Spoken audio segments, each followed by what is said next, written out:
أعوذ بالله من الشيطان الرجيم. بسم الله الرحمن الرحيم. الحمد لله رب العالمين، والصلاة والسلام وأشرف الأنبياء والمرسلين وعلى آله وصحبه أجمعين.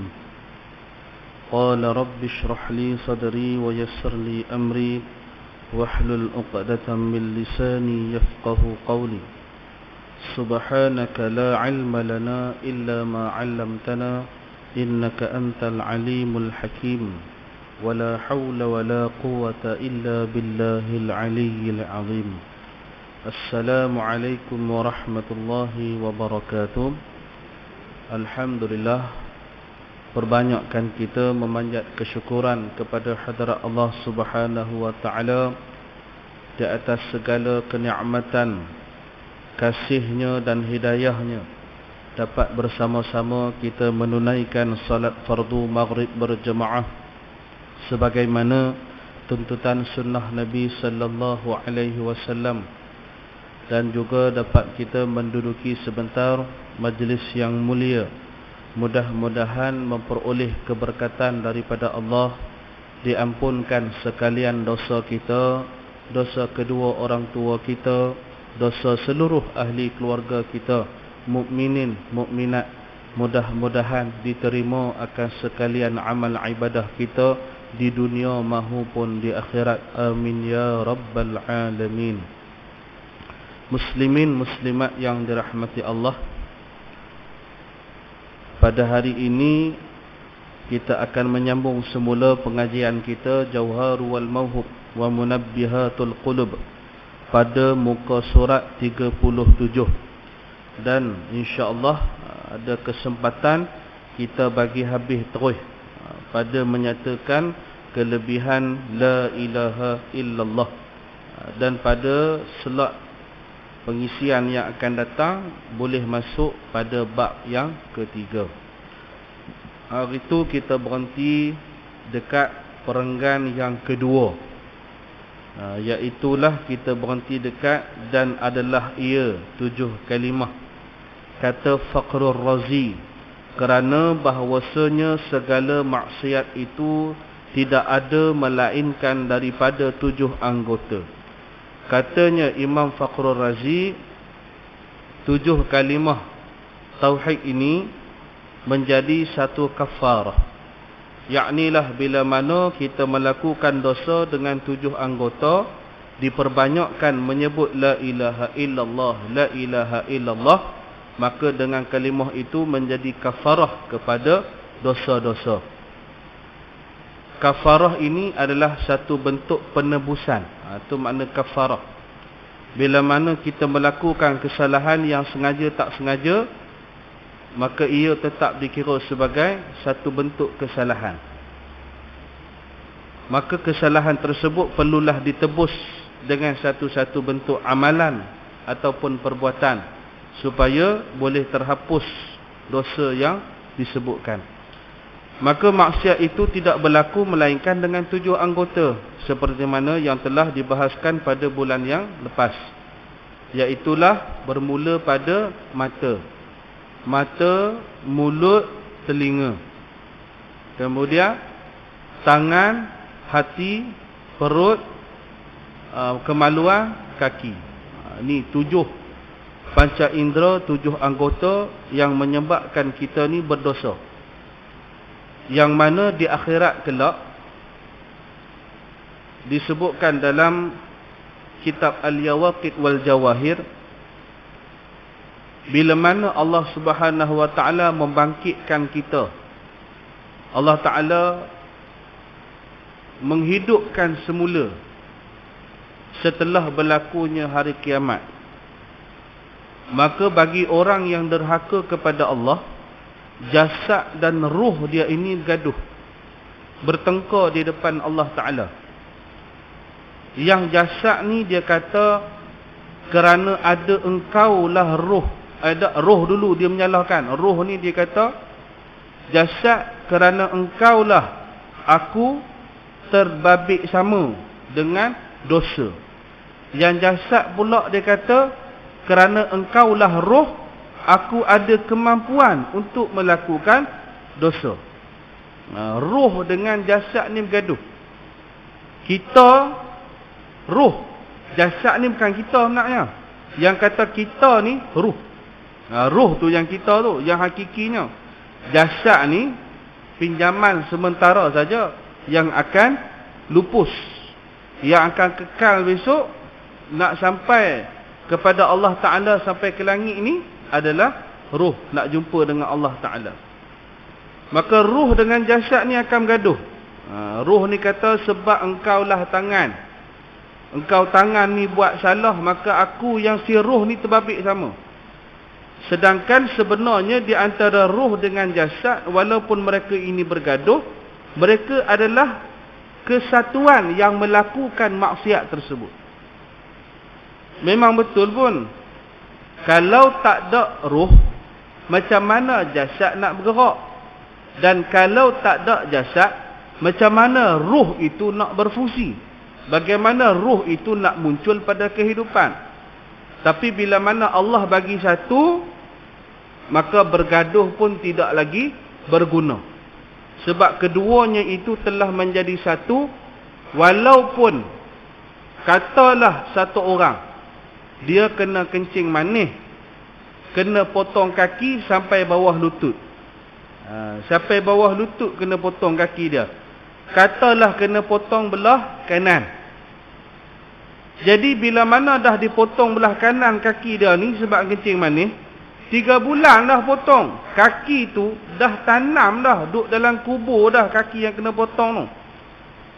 Tapi akan ada satu masa dan satu saat, dia akan rasa sakit tapak kaki belah kanan. Lagu mana? Kalau dalam istilah kedoktoran, dia panggil sebagai limb syndrome ataupun limb symptom. Siapa ada beranak yang doktor ke nurse ke, pergi tanya. Dia panggil limb symptom, iaitulah satu bentuk memori yang dia terasa walaupun benda tu dah tak ada. Dia pernah ada kaki, pernah ada kaki dia, tetapi satu kali tu kena buang kaki tu. Adakah dengan roh sekali kena buang? Tak. Roh ada, tapi pada jasadnya kaki tu tak ada. Maka boleh tak nak rasa sakit? Boleh, atas izin Allah Ta'ala. Kalau istilah kedoktoran, dia panggil sebagai memori lah. Tapi kalau dalam bab kita bahaskan di antara hubungan jasad dan roh, dia ini adalah satu kesatuan, satu cantuman. Bergaduh macam mana pun, hampa ni memang satu dah. Tanpa salah satu, dua-dua tak berguna. Itulah di antara jasad dan roh. Maka jasad ini dijadikan sebagai satu perantara, sebagai satu medium. Boleh jadi pilihan sama ada nak melakukan ketaatan atau melakukan perbuatan yang berdosa. Dan benda yang dosa ni pun dia ada yang lebih bahaya daripada dosa. Dosa ni bahaya, tapi ada benda yang lagi bahaya daripada dosa. Yang pertama adalah bila mana dia rasa seronok dengan dosa. Ni pasal apa tak semayang ni? Dia kata, buat apa semayang? Kalau semayang letih, tak semayang, tengok aku happy je. Dia seronok dengan tidak semayang dia tu. Kau semayang, kau kaya. Tak kaya, aku tak semayang, tapi tengok hidup aku senang. Kau banyak habiskan masa di masjid surau, sebab tu tak kaya, tengok aku. Tu nampak, dia seronok dengan dosa dia. Maka bila mana dia seronok dengan dosa dia, dia akan datang kepada satu perasaan, dia tak ada rasa sebersalah dengan dosa dia. Ni perasaan yang kedua. Ni semayang ni tak rasa apa ke? Nak rasa apa? Rasa seronok ke? Dia tak ada satu rasa. Kalau kita yang jenis jaga semayang, bangun terlambat sekejap pun terus bergegah tu, tak gusuk gigi lagi pun tak apa, semayang dulu. Tu kalau kita yang jenis alhamdulillah jaga semayang, kita rasa gelisah, rasa risau sebab belum semayang. Tapi bagi orang yang dah dia rasa lali dengan dia punya dosa, sampai tahap dia tak rasa apa dengan perbuatan dosa. Ni merokok ni tak rasa apa kan merokok? Merokok biasa merokok. Siap ambil panggil tu. Tak rasa apa. Pasal dia dah seronok dengan dosa dan dia rasa tak ada apa dah dengan dosa. Dan yang ketiga, yang paling bahaya di antara dua ni tadi adalah dia terus leka dengan dosa. Terus leka. Dia jadi ralik, dia jadi tak perasan, dia duduk jadi santai. Sampai satu saat Allah Ta'ala panggil dia. Panggil-panggil, kalau sedap tak apa boleh tahan. Panggil-panggil itu dalam keadaan terkejut. Kalau panggil dalam keadaan sedap ni lagu mana? Allah bagi dia sakit dulu. Allah bagi dia rasa dulu bagaimana sakarat. Ada sebagai orang berdentum saja motor dekat kereta orang ataupun lori, lala tu meninggal, tak ada mengucap pun. Tu perbezaan di antara mati mengejut dan juga mati yang sedikit ada persediaan bagi dia. Tapi di akhir zaman ni memang Rasulullah sebut akan banyak mati yang terjadi secara tiba-tiba, mati mengejut banyak. Tengok tak ada apa, sihat walafiat, kurus elok. Selalu dengar kalau orang gemuk, orang badan besar, sakit masuk hospital selalu. Tengok kurus lah kolesterol tinggi. Dah akhir zaman ni dia tak tentu dah. Dah tak boleh nak kira dah. Kadang sampai doktor dengan alat-alat doktor pun pening nak kira. Pasal akhir zaman ni sampai satu masa ramai orang mati mengejut. Kalau zaman dulu-dulu ni tua mati, muda jarang. Lah ni banyak mati muda pada banyak mati tua. Tak percaya tuan-tuan pergi dekat kubur pergi baca batu nisan. Tapi itulah kita mengaji kat sini, jangan duk tengok batu nisan kerak sangat. Dia jadi lupa ingatan. Lemah ingatan bagi orang yang suka membaca suratan amal. Dia sebenarnya benda tu bukan hadis, benda tu bukan sunnah. Benda tu sekadar petua ulama-ulama. Kalau kita ni suka duk tengok ke batu nisan ni, soalan dia, kerja tu faedah ke tak faedah? Kerja tu tak ada faedah. Nak buat apa pergi baca dekat batu suratan tu, tak ada makna. Tu yang jadi lupa ingatan, jadi lemah ingatan sebab otak dia tidak berfungsi dengan baik. Dopamin dia tidak dirembeskan dengan baik.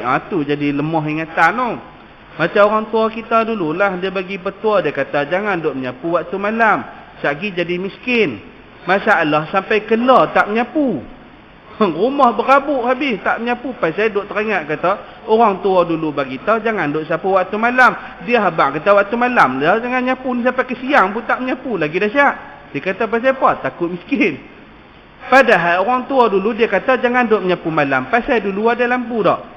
Mana nak ada lampu, duk pelita coek tu lah kecil tu, paling kaya sikit besar ni.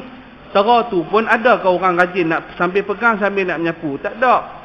Jadi orang dulu bukan ada Maybank, CMB Bank, Bank Islam nak simpan. Dulu simpan duit ni mata ceruk, mana sempat simpan.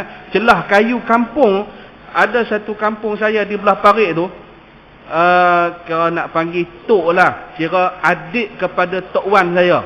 Adik pada tok wan saya ni, dia salah satu hobi dia arwah dah.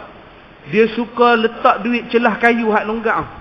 Bukan hak yang dinding luar rumah tu, hak tu orang boleh ambil.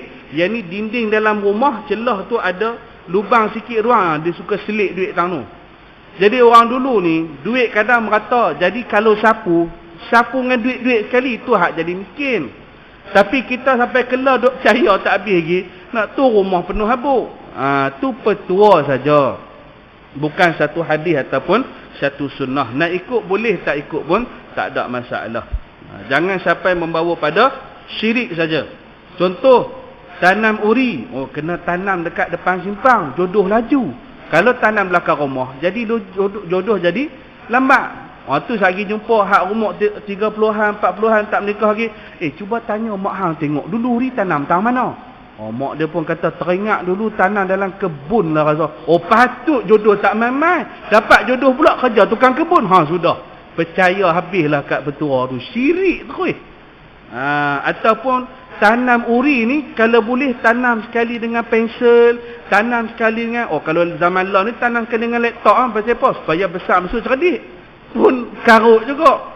Jadi tak semua petua ni boleh diguna pakai sampai bila-bila. Ada sebahagian petua-petua dan kiasan yang tak berlawanan dengan syariat ni, insya-Allah kita boleh ikut.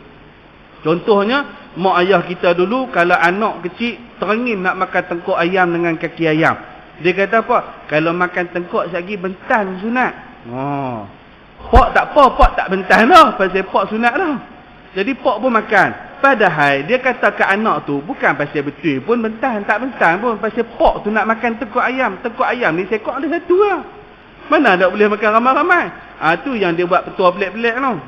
Jadi mana yang boleh ikut, ikut. Mana tak boleh ikut yang berlandas, yang berlawan dengan syariat, jangan duk ikut.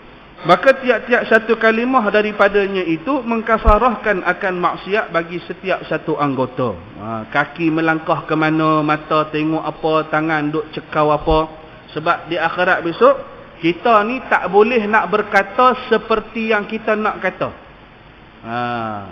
Al-yawma akmaltu al-yawma nakhtimu ala afwahihim wa tukallimuna aydihim wa tashhadu arjuluhum bima kanu yaksibun. Dalam surah Yasin Allah Taala sebut. Pada hari tersebut mereka tak boleh nak berkata. Bukan pasal mulut ni terkunci rantai rapat, bukan. Tu kiyah kepada tak boleh nak berkata mengikut kehendak diri. Nak nipu tak boleh. Padahal masa tu mulut masih boleh bercakap. Mulut dia akan bercakap, tapi bukan bercakap pada kehendak Tuhan dia. Dia akan bercakap pada kehendak dia menurut nak benarkan kepada Allah Ta'ala apa perbuatan dia dulu. Tu yang disebutkan tangan boleh cakap. Bila sahabat tanya macam mana kita nak jalan pakai muka, macam mana ada orang jalan pakai lidah, macam mana ada orang tangan dia boleh cakap, Rasulullah jawab senang. Sebagaimana Allah Ta'ala bagi kamu jalan dengan kaki, sebagaimana Allah Ta'ala bagi kamu cakap dengan mulut, macam tu Allah Ta'ala boleh buat. Tangan kamu boleh cakap dan lidah kamu pun boleh digunakan untuk berjalan di akhirat besok bagi orang yang menderhaka kepada Allah Subhanahu Wa Ta'ala. Mudah bagi Allah. Walaupun rasa mustahil pada adat, tapi tak mustahil mengharuskan pada akal, mengikut pada kuasa dan kudrat Allah Subhanahu Wa Ta'ala. Dan lagi isyarat kepada bahawasanya segala pintu neraka Jahannam yang 7 itu pun tertutup sekaliannya daripada orang yang berkata akan dia bifadlillahi wa rahmatih. Bifadlillahi wa rahmatih ni maknanya dengan rahmat daripada Allah Ta'ala. Atas kasih Allah kepada dia, maka tertutuplah segala pintu-pintu neraka. Asbab daripada dahulu di atas dunia dia mengucapkan kalimah La ilaha illallah. La ilaha illallah ni boleh jadi kita bertahlil, tak ada masalah. Boleh jadi kita bercakap tentang isinya. Ni yang kata bifadlillahi wa rahmatih ni, dengan berkat daripada Allah, sebab kita selalu bercakap isi kalimah la ilaha illallah ni. Isi kalimah la ilaha illallah ni kita berbalik pada muka surat 36. Dia tulis kat bawah ni, perkataan Syekh As-Sanusi telah mengandung oleh 2 kalimah syahadah itu serta sedikit hurufnya akan sekalian barang yang wajib atas mukallaf mengetahui akan dia daripada segala aqaidul iman. Itulah isi pada kalimah la ilaha illallah. Kalau orang tanya la ilaha illallah tu apa? Asyhadu an la ilaha illallah tu apa? Bukan sekadar kita memafhumkan dia sahaja, tak. Tapi kita bersembang dan kita bercakap tentang isi dia. Nak mudah, kita buat muzakarah keluarga malam-malam. Nak tanya kepada anak-anak, mana satu rukun iman, mana satu rukun Islam, apa sifat Allah Ta'ala, apa sifat mustahil bagi Allah, apa sifat Nabi-Nabi, Rasul-Rasul, apa sifat harus bagi Rasul, apa sifat mustahil bagi Rasul. Benda ni kena muzakarah dekat rumah. Pasal dekat sekolah, tak ada muzakarah benda ni, tak saya tanyalah. Dekat universiti pun tak ada muzakarah. Maka hal-hal yang sebegini, sebahagian ibu bapa yang jadi sebagai ibu bapa derhaka sebab ni selalu kita dengar anak je derhaka. Anak derhaka bila mana dia melawan mak ayah dia pada suruhan syar'i. Tapi kalau mak ayah yang derhaka adalah bukan sebab melanggar suruhan anak pada syar'i, tetapi tidak menjalankan hak anak pada syar'i. Hak anak pada syar'i ni apa dia? Macam kita tunai nafkah pada orang rumah lah. Kena ada tempat tinggal, ada makan minum, ada pakaian yang cukup. Tapi ada satu yang tak banyak orang ambil berat, iaitu berkenaan dengan nafkah batin. Bila sebut nafkah batin, duk teringat kata kat rumah. Hak tu silap tu. Kita bila duk interview kat pejabat agama, tanya apa itu nafkah batin, dia jadi segan silu nak jawab. Pasal apa segan silu? Pasal pemahaman yang salah. Yang kata nafkah batin bukan saja hubungan jimat suami isteri, tak. Tapi ni perasaan isteri, ilmu isteri ni kena jaga. Tu nafkah batin. Ilmu kena cukup pada isteri. Haid lagu mana, syagi lagu mana. Ni kalau tanya pada suami pun tak tahu. Cuba tanya tengok pada suami, wahai isteri-isteri. Soalan mudah ha? Kalau ambil wuduk kemudian muntah, batal tak wuduk? Kalau boleh jawab, clear. Benda mudah tu. Saya tanya tuan-tuan dululah. Batal tak batal? Ambil wuduk, lepas tu muntah. Muntah banyak. Nak keracunan makanan. Kena ambil balik dah wuduk. Ke terus boleh mayang?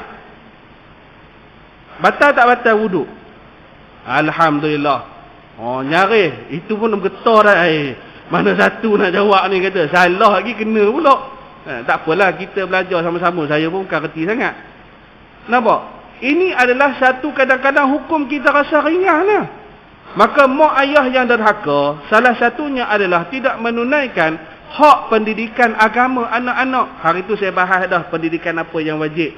Nah, ada pendidikan akidah, ada pendidikan fiqh, ada pendidikan tasawuf. Tapi kebanyakannya dia tinggalkan anak dia dengan ilmu agama ni sampai tahap UPKK je. Tu masalah besar.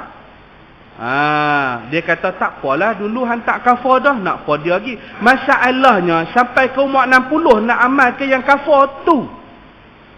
Soalan dia adalah masa kafar banyak ngaji ke banyak main? Saya tanya tengok anak cucu, duk kafar banyak main bola ke nak banyak mengaji? Kalau dia kata banyak mengaji, okey, berapa result UPKK? 8E boleh gagah? 8E? Ilmu tu lah yang dia duk harap kata boleh bawa sampai lagi dia besar. Itu masalah. Jadi bila mana nak menunaikan hak kepada orang yang kita nak tinggalkan besok, anak dan cucu kita, maka sebutkan banyak-banyak berkenaan dengan isi kalimah la ilaha illallah. Bagi kenal Tuhan baik-baik, bagi kenal Nabi SAW elok-elok. Pada hari ini orang cuma menyambut ma'al hijrah, tapi cinta pada Nabi tak sampai. Pasal apa cinta pada Nabi tak sampai? Pasal ceramah ma'al hijrah tu dia tak kaitkan dengan pengorbanan Nabi. Kita kalau nak cerita yang berkaitan dengan Nabi, kita kena cerita susah payah dan pengorbanan Nabi. Contoh, kita nak suruh anak bini kita menutup aurat dengan sempurna. Menutup aurat dengan sempurna ini adalah salah satu tuntutan wajib dalam Islam. Nak tahu dia sempurna tak sempurna, baju yang dia pakai pergi ayon tu, dia boleh tak tulis masuk surau semayang? Kalau dia boleh tulis masuk surau semayang tanpa menambah sebarang kain yang baru, maka dia punya pakaian itu telah sempurna. Walaupun pakai seluar, tak syarat pakai jubah, tapi seluar yang longgar patut syariat. Tu. Jadi cerita kepada dia tentang satu kisah bagaimana Rasulullah dan para sahabat membela seorang kaum wanita yang mana boleh terjadi perang Khaybar. Tuan-tuan pernah dengar perang Khaybar? Perang Khaybar ini dia terjadi selepas perang Khandaq. Perang Khandaq ni perang parit. Itu nama Khandaq tu. Perang parit. Yang mana parit itu diideakan oleh seorang sahabat yang terkenal, Salman Al-Farisi. Habis pada perang tu, orang Yahudi ni habis kalah, kena halau dengan Nabi SAW.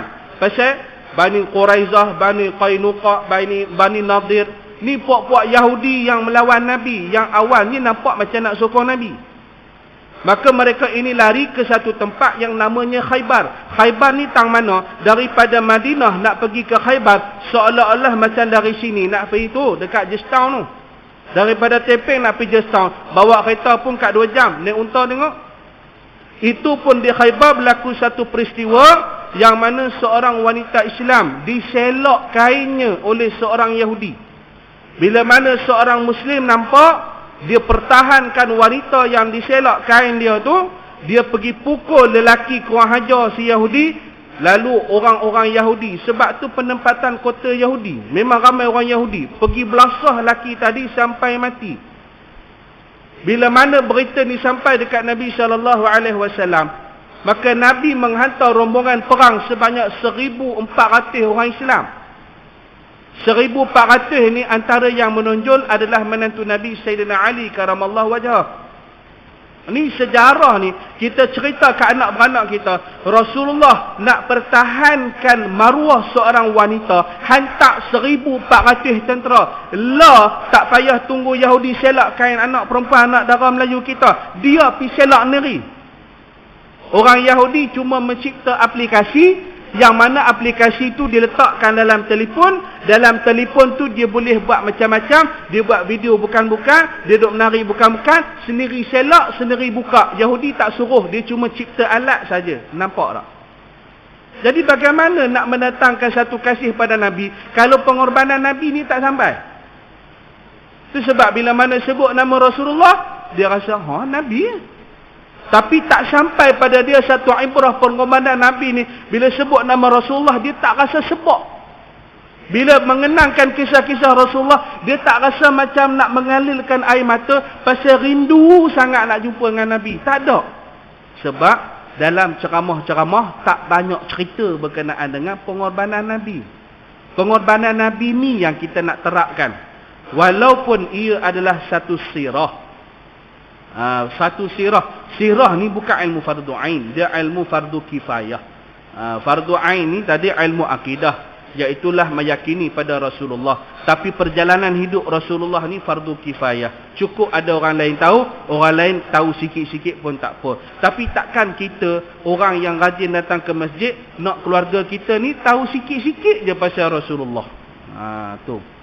Maka itulah yang disebutkan berkenaan isyarat kepada bahawasanya segala pintu neraka yang 7 itu tertutup sekaliannya kepada orang yang berkata akan ia. Banyak sembang tentang kalimah la ilaha illallah, maka bifadlillah, dengan rahmat Allah wa rahmatih, diberikan dia punya kemurahan kepada dia. Dan kata Syekh, mudah-mudahan kerana tersimpan kalimahnya serta melengkapi ia atas barang yang tersebut daripada segala aqaid. Inilah keterikatan. Kita ni dah ada keterikatan dah, alhamdulillah. Nak iman kita dah baik, hubungan sesama Islam kita dah baik, keterikatan yang baik, makanya dijadikan dia oleh syarak juru bahasa dan menunjuk atas barang yang di dalam hati daripada Islam, dan tiada diterima daripada seorang akan imannya melainkan dengan dia.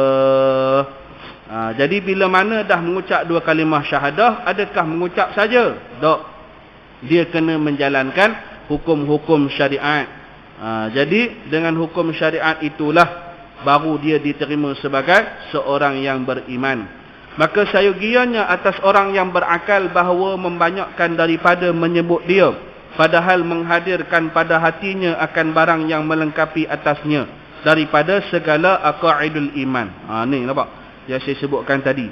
Orang yang mana berakal, dia banyak sebut berkenaan la ilaha illallah dan isi-isinya, maka akan hadir pula pada hati dia. Dia menghadirkan pada hatinya pada barang yang melengkapi atasnya. Segala yang disebut sebagai kafah, yang disebut sebagai keseluruhan kepada Islam daripada segala aqaidul iman. Dia tak boleh kata saya ni kalau sifat 20 saya yakinlah, tapi kalau sifat mustahil bagi Allah ni saya rasa macam tak logik lah. Dia tak boleh. Dia kena terima semua sekali. Hingga bercampur maknanya dengan daging dan darah. Sebati sungguhlah dalam kehidupan dia. Itu sebab tuan-tuan yang mulia, perbezaan zaman la dengan zaman dulu. Zaman tuan-tuan muda, zaman tuan-tuan kanak-kanak dengan zaman saya kanak-kanak berbeza. Zaman tuan-tuan kanak-kanak, tok-tok guru kampung, ustaz-ustaz di surau-surau kampung, dia banyak mengajar tauhid ke fiqh. Dia banyak mengajar tauhid. Bahkan kalau Ustaz Syakir Nasuha lepasan pondok, cuba tuan-tuan pergi tengok dia punya kitab-kitab yang dia banyak mengajar. Lebih banyak mengajar kitab tauhid berbanding kitab fiqh. Pasal apa? Pasal zaman dahulu diutamakan pengajian tauhid supaya dikukuhkan ia kepada iman, supaya sebati dengan darah daging. Zaman lah depa duk rasa kata akidah ni dah okey. Tu masalah, berasa selesa. Negara kita negara Islam. Ustaz dah ramai, sekolah agama dah berlambak, tumbuh buat cendawan selepas hujan. Maka dia rasa berakidah ni ringan dah. Dia tumpu banyak kepada bahagian hukum-hukum fiqah, bahagian syariat. Tu yang menjadi beza. Zaman dulu banyak orang pakai tudung ke tak banyak orang pakai tudung? Nak banding zaman lah. Ni cikgu hak lepasan maktab perguruan pakai skirt tu atas lutut. Beza dengan lah cikgu bertutup lituk. Tapi kes rogol dulu dengan sekarang mana lagi banyak? Dulu pakaian tak cukup kain, tapi nak jumpa kes rogol susah. Sekarang pakaian terlebih kain, tapi nak jumpa kes rogol jangan kata tiap hari, setiap masa. Siapa ada kawan-kawan yang penguasa polis ke pejabat agama tahulah. Pagi dapat laporan, sagi petang laporan lagi, sagi malam lagi meriah laporan. Tak habis-habis. Tu beza antara orang yang disebatikan dirinya pada akidah dengan orang yang kesebatian dirinya tak ada akidah, hanya ada benteng syariat sahaja pun tak boleh juga. Tahu semayang, tahu puasa, tahu zakat. Itu yang sekarang ni ada kes sagi ustaz meraba pelajar, ustaz amang seksual, ustaz tapi duk buat benda tak elok. Pasal apa? Pasal ilmu syariat memang dia faqih, tapi ilmu akidah sekadar tahu tetapi tidak meresap jauh ke dalam darah dan daging dia. Maka dia tak dapat rasa kenikmatan beraqaid itu. Keterikatan hubungan dengan Allah ni rasa kurang. Dia tak berapa nak nampak kata Allah melihat segala perbuatan yang di dalam, yang di luar, yang tersembunyi, yang ternyata. Dia kurang rasa. Orang yang berasa ni insya-Allah dia punya kalimah la ilaha illallah itu sebati dengan darah dan daging. Supaya melihat ia bagi kalimah ini daripada beberapa asrar. Asrar ni maknanya rahsia-rahsia. Asrarullah, rahsia-rahsia Allah. Dan ajaib akan barang yang tiada masuk di bawah kira-kira bilangan. Bagi orang yang meresap tauhid di dalam jiwa dia, maka dia akan melihat rahsia-rahsia Allah. Di antara rahsia-rahsia Allah ni apa? Hikmah.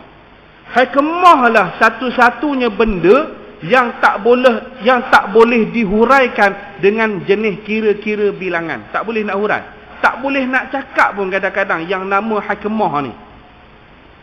Kadang kita hanya boleh berkata, sabar banyak-banyaklah, segala-galanya ini ada hikmah.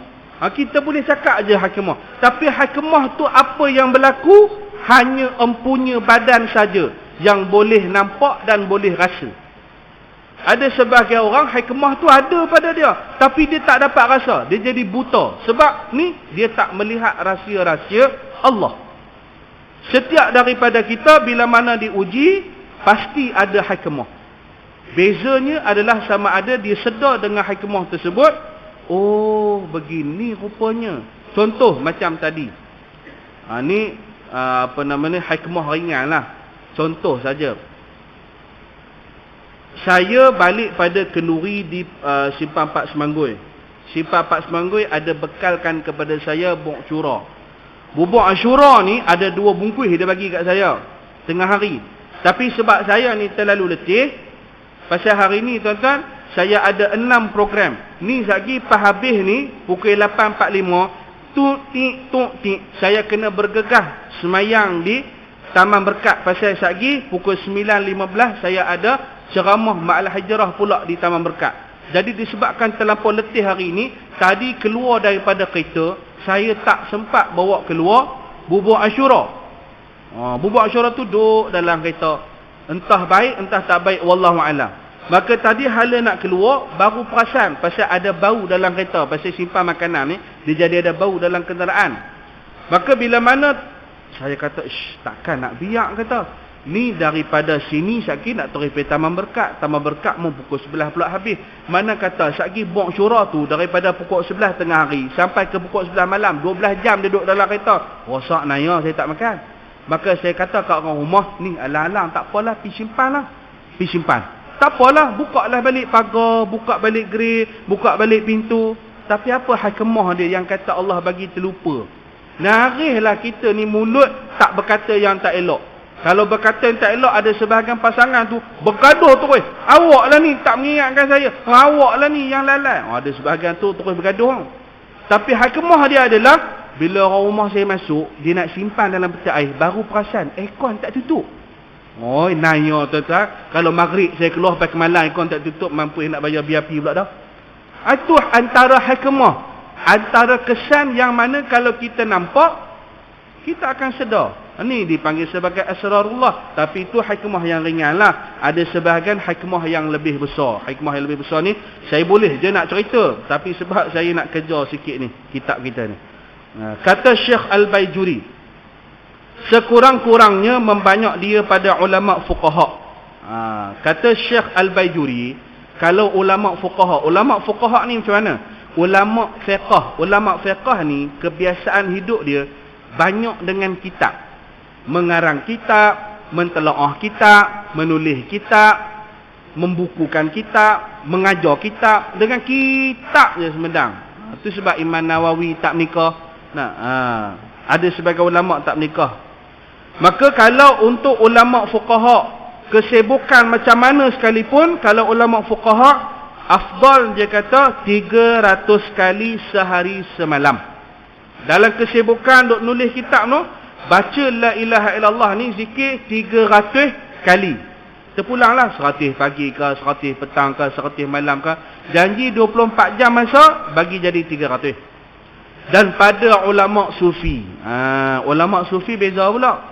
Ulama sufi ni dia banyak bersyair, dia banyak mengaji Quran juga, tapi dia tak banyak menulis kitab. Ulama sufi ni dia banyak kita panggil beruzlah, dia banyak berkhalwat, dia banyak bertapa, bukan bertapa, dia macam suluk lah, suluk.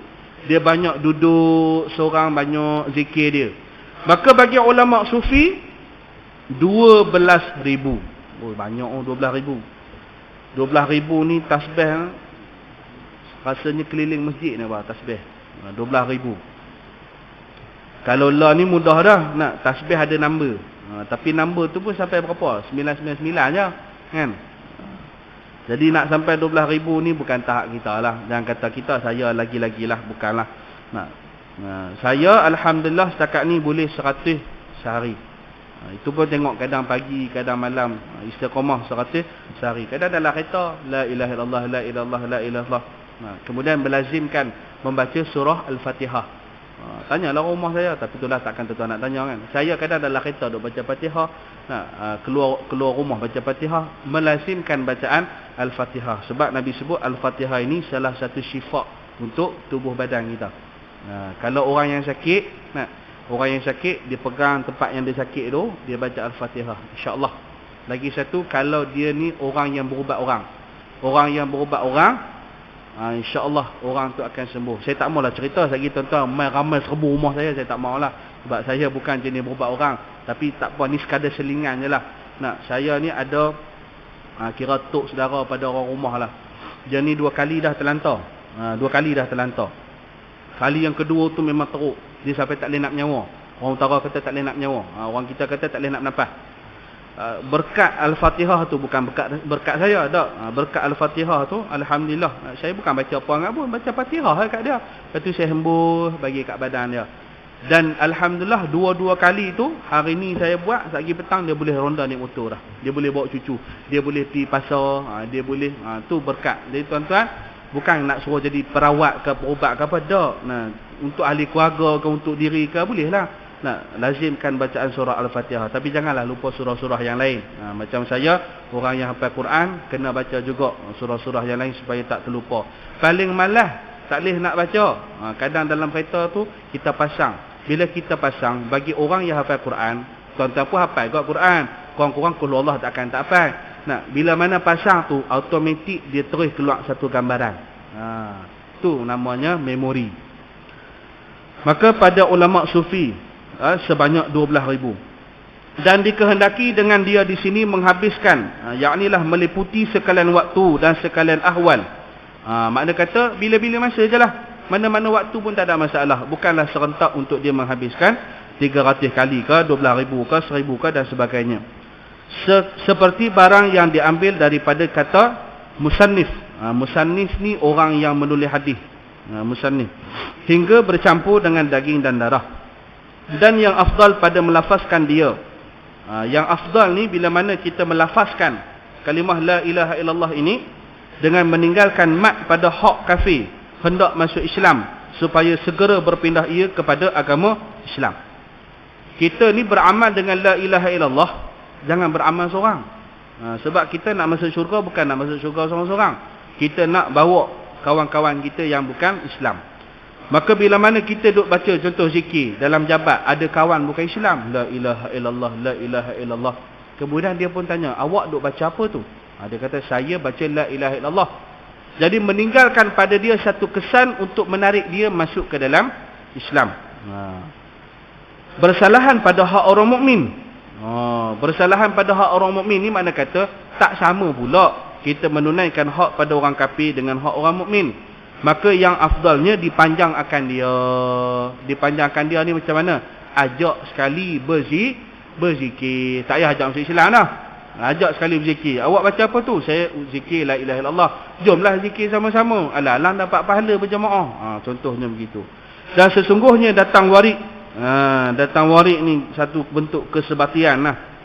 Bila mana dah datang padanya warid, bahasanya barang siapa yang berkata la ilaha illallah dan dipanjangkan dia, nescaya diruntuhkan baginya 4,000 dosa daripada dosa besar. Maka sembah mereka itu. Maka sembah mereka itu tu maknanya mereka menanya, mereka bertanya pada Nabi SAW. Ini bahasa Patani je. Ya Rasulullah, maka jika tiada baginya suatu dosa besar. Sahabat ni tanya, ya Rasulullah, kalau tadi dia berzikir dan dipanjangkan dia pula, dia ampun 4,000 dosa. Maka bagaimana pula kalau dia tak ada 4,000 dosa? Maka jawab Rasulullah, sabdanya diampunkan bagi ahlinya dan bagi jirannya. Ahli keluarga dia juga diampunkan oleh Allah, dan jiran-jiran yang duduk setempat dengan dia pun diampunkan oleh Allah. Ni manfaat boleh duduk dengan orang-orang yang soleh. Itu sebab kalau kita nak beli rumah, belilah rumah yang kita rasa kita boleh bersolehan sama-sama. Macam itulah. Kita letak diri kita ni pada satu komuniti yang dekat dengan Allah Ta'ala. Jangan duduk dengan dekat sangat komuniti orang-orang yang jauh dengan Allah. Kecuali kalau dah tak ada pilihan. Ada pilihan, kita pilih. Tapi kalau tak ada pilihan, tak ada masalah. Tidaklah membawa sampai perbuatan dosa. Maka itu sahaja. Saya terus nak ke Taman Berkat. Jadi saya mohon ampun dan maaf jika ada salah dan silap. Mohon dibetulkan. Apa yang disampaikan mudah-mudahan dapat sama-sama kita amalkan dan sampaikan kepada saudara yang tak dapat hadir di sini. Aqulu qawli hadha wa astaghfirullahal azim li wa lakum wa lisairil muslimin wal muslimat fastaghfiruh innahu huwal ghafurur rahim. A'udzu billahi minasyaitonir rajim. Bismillahirrahmanirrahim. Alhamdulillahi rabbil alamin wassalatu wassalamu asyrafil anbiya'i wal mursalin wa ala alihi wa sahbihi ajma'in. ففهمناها سليمان وكلا آتينا حكما وعلما وسخرنا مع داود الجبال يسبحن والطير وكنا فاعلين سبحانك اللهم وبحمدك أشهد أن لا إله إلا أنت ونستغفرك ونتوب إليك وصلى الله على سيدنا محمد وعلى آله وصحبه أجمعين والحمد لله رب العالمين. السلام عليكم ورحمة الله وبركاته.